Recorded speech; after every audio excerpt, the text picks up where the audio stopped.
Si tu prospectes et que tu as du mal à obtenir des rendez-vous qualifiés, alors c'est que tu fais l'une des 3 erreurs que je vais te présenter dans cette vidéo. Tout d'abord, pour obtenir un rendez-vous, c'est l'équation du bon message à la bonne personne au bon moment. Comment est-ce qu'on fait pour maxer ses stats? C'est ce qu'on va voir dans cette vidéo. Donc tout d'abord, le fait d'envoyer à la bonne personne. C'est une erreur la plus commune qui est l'erreur du ciblage. En fait, la majorité des commerciaux négligent cette erreur car faire une liste de prospection, c'est extrêmement chiant à faire, on ne va pas se mentir.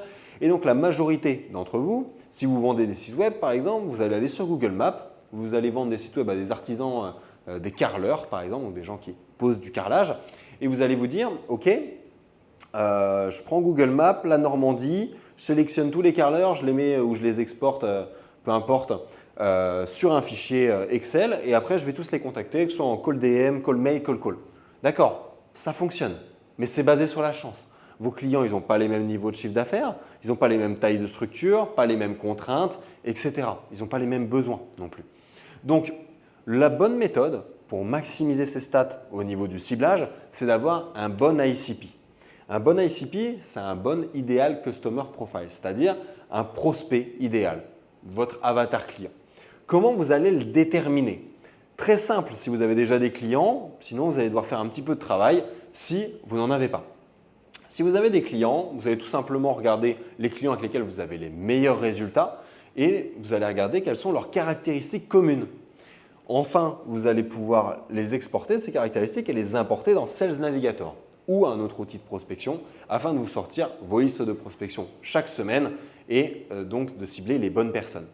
Si maintenant, vous n'avez pas de clients actuellement, vous avez 2 choses à regarder. Tout d'abord, le fait que vos clients puissent vous payer. Comment vous allez faire ça? Ça va dépendre du prix de votre prestation.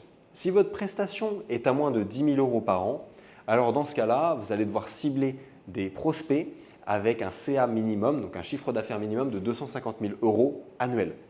Si auquel cas vos prestations sont à plus de 10 000 € par an, style des prestations en recurring, donc si vous faites du SEO, si vous faites du media buying à 2 000 € par mois par exemple, là dans ce cas-là, vous allez devoir cibler des profils, donc des prospects à plus de 750 000 € de chiffre d'affaires annuel. La deuxième chose à regarder, c'est si vos prospects ils ont un besoin. Si vous prenez un boulanger, par exemple, il n'a pas besoin de nouveau site web. Ça ne va pas lui permettre de vendre plus de pain, ça ne va pas lui permettre d'augmenter sa réputation et ça ne va pas lui permettre d'améliorer sa notoriété non plus. Donc ça ne lui apporte rien.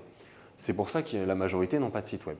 Maintenant, si on reprend notre exemple du carreleur, lui montrer des avant-après de ses chantiers, ça peut être intéressant.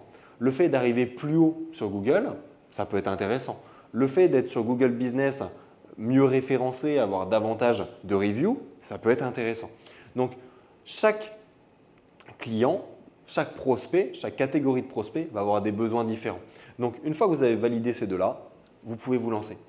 Maintenant, la deuxième erreur, c'est négliger le bon message à la bonne personne.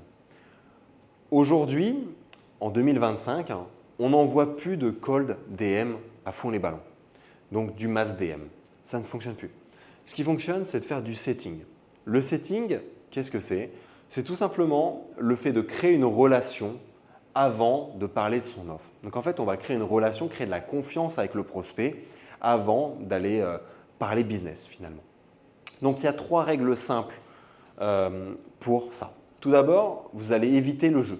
Enfin, ce n'est pas éviter, c'est vous enlever le jeu. Vous ne parlez pas de vous dans votre premier message.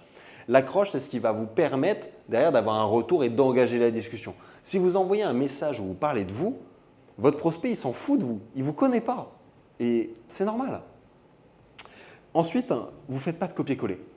Vous allez vous poser la question avant d'envoyer chaque message si vous pouvez le copier-coller et l'envoyer à quelqu'un d'autre. Si la réponse est non, alors vous pouvez l'envoyer. Comment vous allez faire pour envoyer un message donc personnalisé? Vous allez tout simplement regarder ses posts, s'il poste régulièrement sur LinkedIn. Vous allez pouvoir regarder son site web, si quelqu'un il en a un. Allez regarder s'il a une chaîne YouTube, un compte Instagram, etc. Bref, vous allez devoir vous intéresser un minimum au prospect afin de lui envoyer un message percutant qui lui donne envie de répondre. On appelle ça un icebreaker. Et enfin, vous n'allez pas parler de votre offre. Surtout, vous ne parlez pas de votre offre. Vous allez vous intéresser à lui. Vous allez parler de votre offre dans un second temps, dans une seconde partie de la discussion. après avoir créé cette petite relation.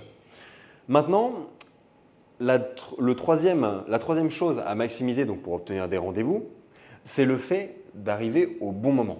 Comment est-ce qu'on fait pour arriver au bon moment? Eh bien, c'est une question de follow-up. On vous a sûrement déjà dit que l'argent est dans les relances. Mais pourquoi? Parce qu'en fait, votre prospect, par exemple, il arrive le matin, il a vu votre message sur LinkedIn ou votre email et il y a quelqu'un qui l'appelle. C'est important ou alors il reçoit un mail important, peu importe. Bref, vous passez en priorité 0. Vous passez de la priorité 1 parce qu'il était devant vous, il était en train de lire votre message, à la priorité 0.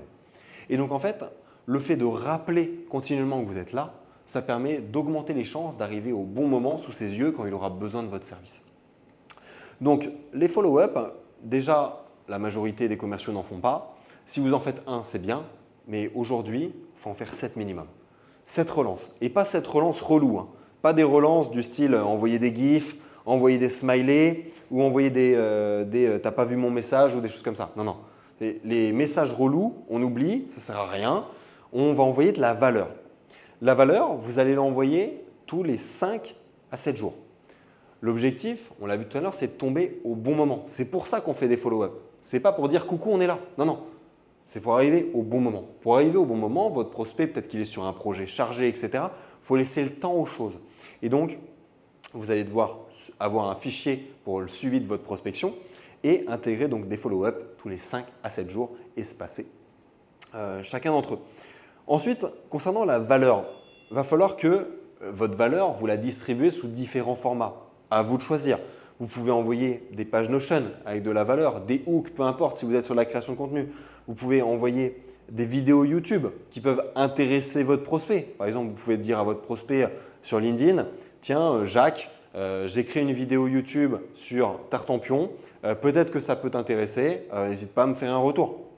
Ça permet de relancer la discussion et de lui apporter de la valeur en pensant sincèrement que ça va l'aider. Et enfin, envoyer des audits. Vous pouvez record votre écran sur Loom et vous analysez son profil, vous réalisez un aperçu de votre prestation et vous pouvez lui montrer ce sur quoi vous pouvez l'aider. Maintenant, si vous êtes un coach, un freelance ou un propriétaire d'agence et vous souhaitez scaler votre activité, alors réservez un appel de consulting offert directement en description de cette vidéo. On va analyser ensemble votre business et vous établir un plan d'action sur 120 jours pour pouvoir exploser votre activité. C'était Julien, je vous dis à la prochaine. Ciao.